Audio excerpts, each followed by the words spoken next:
Sveiki. Taigi, duomenimis grįsta infrastruktūra ir automatizuotas GIS operacijų centras. Jau pradžioje trumpai apie įmonę. Tai turime apie 650 km eksploatuojamų tinklų, dirbame iki 65 žmonių ir turime apie 14 000 abonentų. Paslaugų sutrikimo valdymo centras - tai mūsų naujausia aplikacija, kuria siekiam pakeisti procesą, kaip dispečeris informuoja gyventojus apie paslaugų sutrikimus. Ir čia turbūt tokia išskirtinė labiau dalis, kad viskas vyksta per chatų sąsają, kai tiesiog į pokalbį sąsają įvedam užduotis ir automatizuotai vyksta visi procesai. Taigi, kodėl to reikėjo? Tai ir pagrindinė problema yra operacijų fragmentacija. Tai norint paskelbti pranešimą web svetainiai, turi kažkas tai sukurti straipsnį, parašyti techniškai tvarkingai ir perduoti kažkam, kas turi techninių žinių ir gali jį publikuoti webiniai svetainiai mūsų. Tai, sakykime, dispečeris tokių galimybių neturi, techninių žinių nėra. Ir kas vyksta? Tai ypač savaitgaliais, švenčių dienomis, būtent tais ilgais savaitgaliais kyla didžiulių iššūkių, kai dispečeris tiesiog negali įkelti šios informacijos. Ir tai sukelia klientų padidintą nepasitenkinimą, ypač tų klientų, kurie patingėjo atsinaujinti savo kontaktinius duomenis ir negavo tų personalizuotų pranešimo paslaugų sutrikimus. Taigi, kaip viskas prasideda? Tai viskas prasideda geodispečerio aplikacijoje, tai ir darbų valdymo sistema. Čia mes būtent registruojame sutrikimus, avarijas, planinius darbus. Čia mums šitoje vietoje pradžioje svarbiausia užregistruoti gedimą, sutrikimą ir gauti darbo ID. Ir to ID pagrindu toliau mes viską registruojame paslaugų sutrikimų valdymo centre. Kaip matome šviessplendyje, turime įvairių spalvotų rutuliukų, tai visi tie rutuliukai žymi būklę, būtent kokiais metodais buvo tam tikras gedimas informuotas, ar tai buvo išsiųsti SMS-ai, e-mailai, webiniai pranešimai ir tik tame momente, kai tik kažką tai padarom, tai iš karto čia viskas atsispindi ir neklystam to darydami, nes jau matom, kad tai buvo padaryta ir mums to pakartoti nereikia. Priedui renkama informacija, kada tai buvo atlikta, kada buvo įregistruotas gedimas, kada buvo informuoti gyventojai, kada paskelbtas pranešimas, visa šita informacija nugulė GIS-e kaip statistika. Taigi, gedimo registracija vyksta paprastai, tiesiog į chatų sąsąją parašom, kad sutrikimas, kaip pavyzdys, arba galim tiesiog nurodyti ten ir trūko vamzdis ir nurodom rėžį, nuo kur iki kur nebus teikiamas paslaugos. Na, sakykime, kaip pavyzdį paimtumėme Taikos gatvę nuo 10 iki 50 ir šitas būtent pranešimas yra perduodamas baziniam dirbtinio intelekto modeliui, kuris paima kontekstą ir nusprendžia, ar čia buvo sutrikimas, ar mes čia pašalinam sutrikimą, sustruktūrizuoja duomenis ir perduoda juos JSON formatu toliau į automatizavimo platformą. Ir čia labai svarbu turbūt toje vietoje paminėti, kadangi mes dirbtiniam intelektui perduodam tik viešus duomenis, kuriuos mes ir taip vėliau viešinsime, tai mes čia pilnai atitinkame ir BDR reikalavimą. Tai čia turbūt vienas didžiausių iššūkių, kurį teko išspręsti dirbant su dirbtiniu intelektu. Po to, kai ta informacija yra perduodama jau į tolesnį automatizavimo procesą, tai yra vykdoma erdvinė analizė keliais tai sluoksniais, sulyginami pateikti rėžiai su mūsų abonentų sistemos duomenimis ir suformuojamas būtent šio sutrikimo paveiktų objektų sąrašas ir viskas matoma tiesiai žemėlapyje ir būtent šitoje vietoje mes išskiriame objektus, kurie turi geriamojo vandens paslaugą, nes būtent sutrikimai pas mus ir orientuoti į geriamojo vandens paslaugų sutrikimus. Taigi, kai jau turim lokalizavę ir nustatę būtent rėžius, kur tos paslaugos bus neteikiamas arba jau sutrikusias, mums vėl į pokalbį sąsąją užtenka nurodyti anksčiau minėtą geodispečerio darbo ID. Sistema vėl ištraukia duomenis iš GIS-o apie adresų rėžius, perduoda dirbtiniam intelektui ir dirbtinis intelektas pagal nurodytas instrukcijas suformuoja idealiai tvarkingus pranešimus, kuriuos mes galim toliau tiesiai publikuoti į mūsų web svetainę. Ir šitoje vietoje vėl automatizavimo sprendimai panaikina bet kokius tai techninius poreikius, nebereikalingus techninės žinios. Tai patvirtinam PIN kodų, kad mums šitas tekstas tinka. Ir jeigu mums suteikta prieiga, mes galim tiesiog publikuoti šį straipsnį. Tai tiesiog prieiga suteikiama taip, kad į sistemą įtraukiam darbuotojų elektroninius paštus. Ir jeigu darbuotojų elektroninis paštas įtraukiamas yra į sistemą, darbuotojas pateikia savo elektroninį paštą ir jam ir išsiunčiamas kodas patvirtinimui. Tada tą kodą grąžina atgal ir sistemą ir pranešimas automatiškai publikuojamas web, jeigu norim Facebook'e. Ir lygiai tokiu pačiu principu galim siūsti ir personalizuotas e-mailo žinutės arba SMS-us.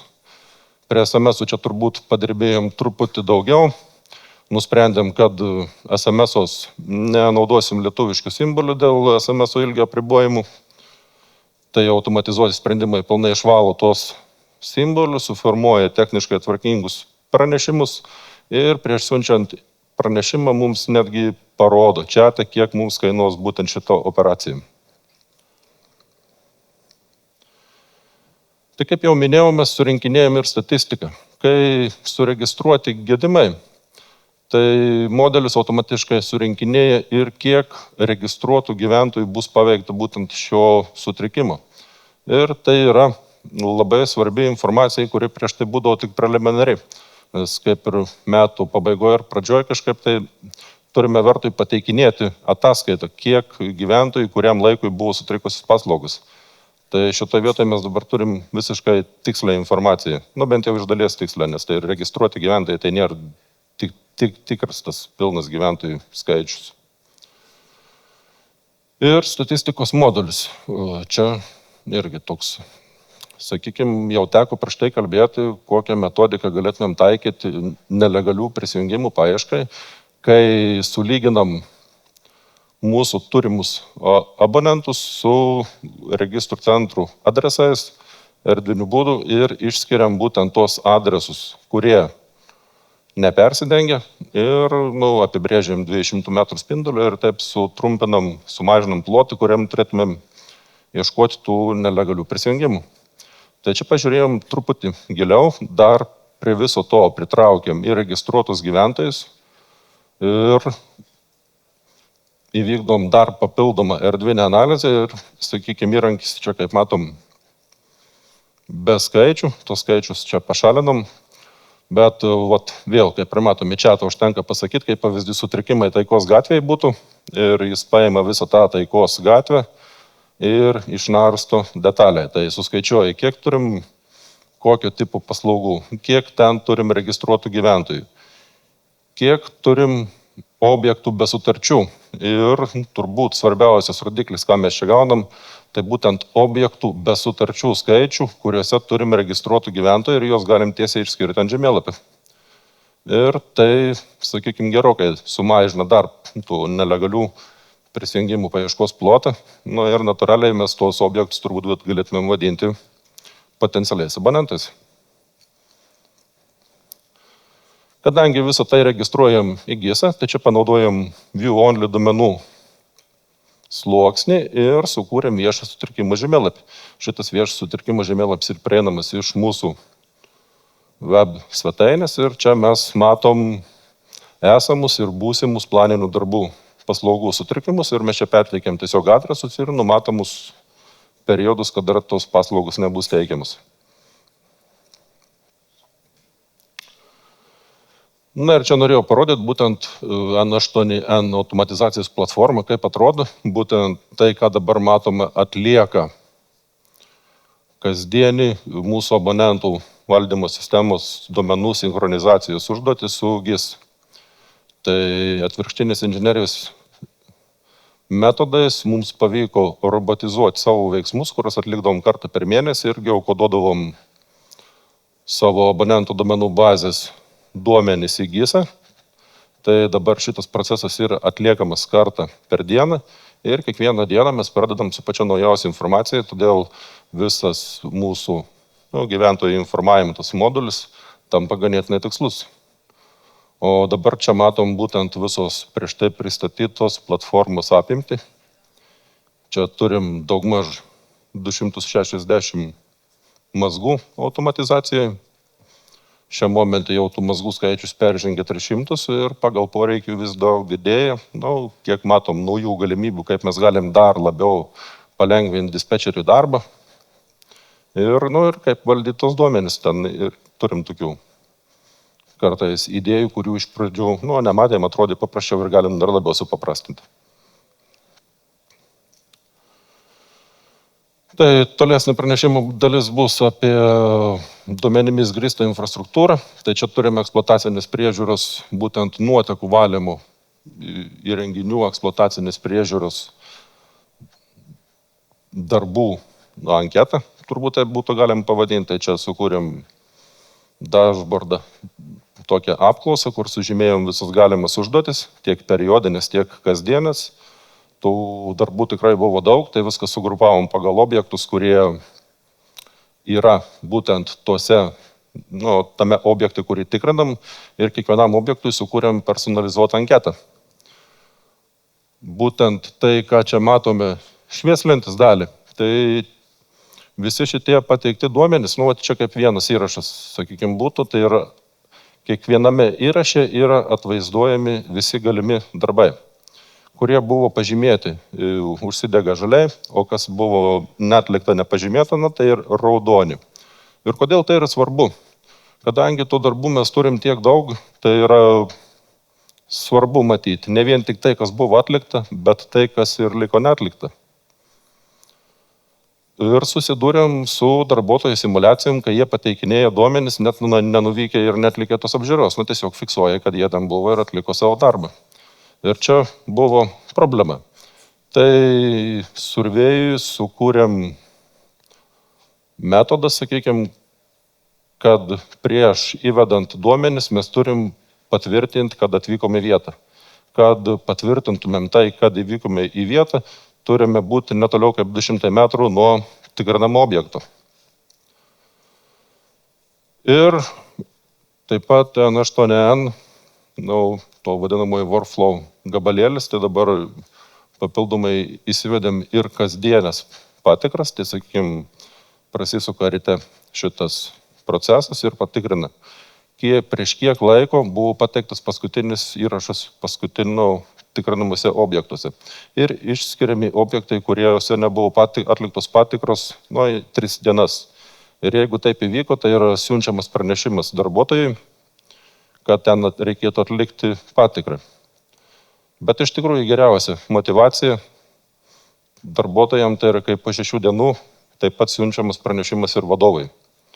Tai jos puikiai motyvuoja, duomenys pateikinėjami ir nebematom mes tos problemas tai vietoje. Bent jau kol kas bus matyti. Dispečerinės žurnalai. Tai praktiškai suskaitmeninom visus dispečerinės popierinius žurnalus ir pradėjom nuo to, ką būtų verta paminėti. Čia buvo pirmasis tas toks bandymas surinkti duomenis. Tai turim debitometį, kad tas neturi jokios telemetrijos ir dispečeris kartą per parą naršinėja jo skaitiklį į popierinį žurnalą ir taip skaičiuoja debitą. Tai šiandien jis tos duomenis suveda į survėjų ir automatiškai yra paskaičiuojamas debitas lyginant su vakardienos duomenimis ir kiekvienų mėnesių 1 dieną suformuojama ataskaita ir nusiunčiama technologui. Tai paimamas visas praeito mėnesio visi suvesti duomenis ir suformuojama ataskaita. Taip pat čia renkam ir žymiai daugiau duomenų, bet jau mes čia neaptarinėsim, nes čia tokius kaip sunaudotus granulius, tokie einamieji darbai, bet viską mes čia sufiksuojam. Įrenginių parodymai. Tai čia būtent vandens gerinimo įrenginių technologiniai parodymai iš įrenginių, kurie taip pat neturi telemetrinių sprendimų. Kartais telemetrinius sprendimus tiesiog yra per brangų diegti, nėra galimybės, tai pasirinkom tokiu būdu, kai vykdom tas patikras, taip pat suvedinėjom ir tų įrenginių parodymus. Ir ne vien tik tų įrenginių parodymus, sakykime, jeigu atlikom kažkokius tai tyrimus, tai ir tų tyrimų rezultatus.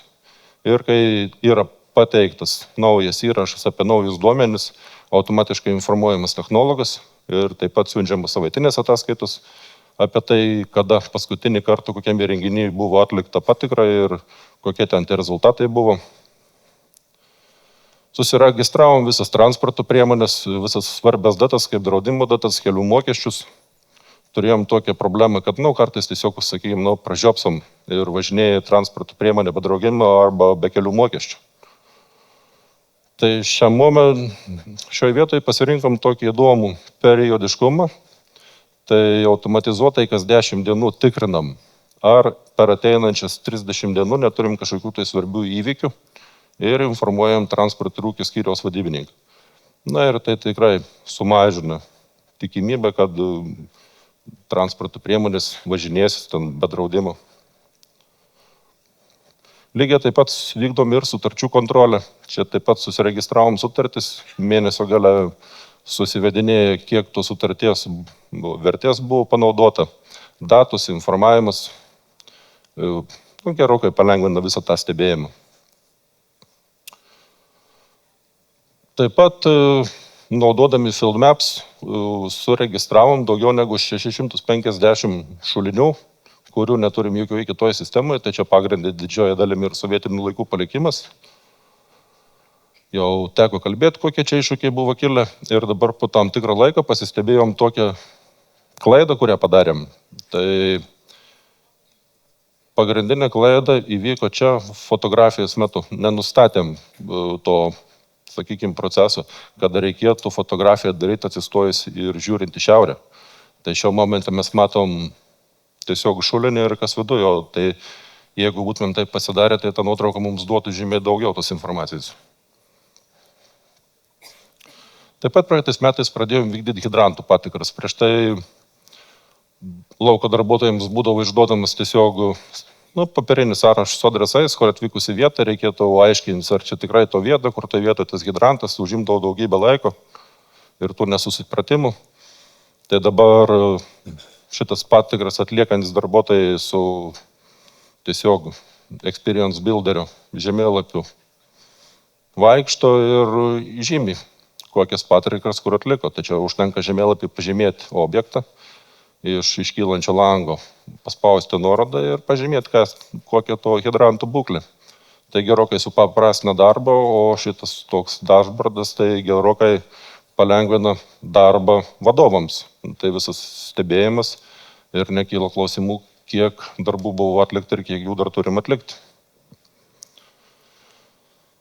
Ir taip pat ir toliau sukilinėjam savo mėnesinės ataskaitas į GISą, tai būtent geriamai vandens ataskaitos, ir iš to gaunam grafikus, juos čia galim analizuoti, pjaustyti. Iš tų pačių duomenų turim ir daugiau švieslenčių, tai ypač ir nuostolius pasiskaičiuoti, tai ir naudingi įrankiai, puikiai veikiantis, jau duomenys kaupiam nuo 21 metų, tai jau čia turim nemažai šitoje vietoje šitų duomenų. Tai tiek, dėkui už dėmesį.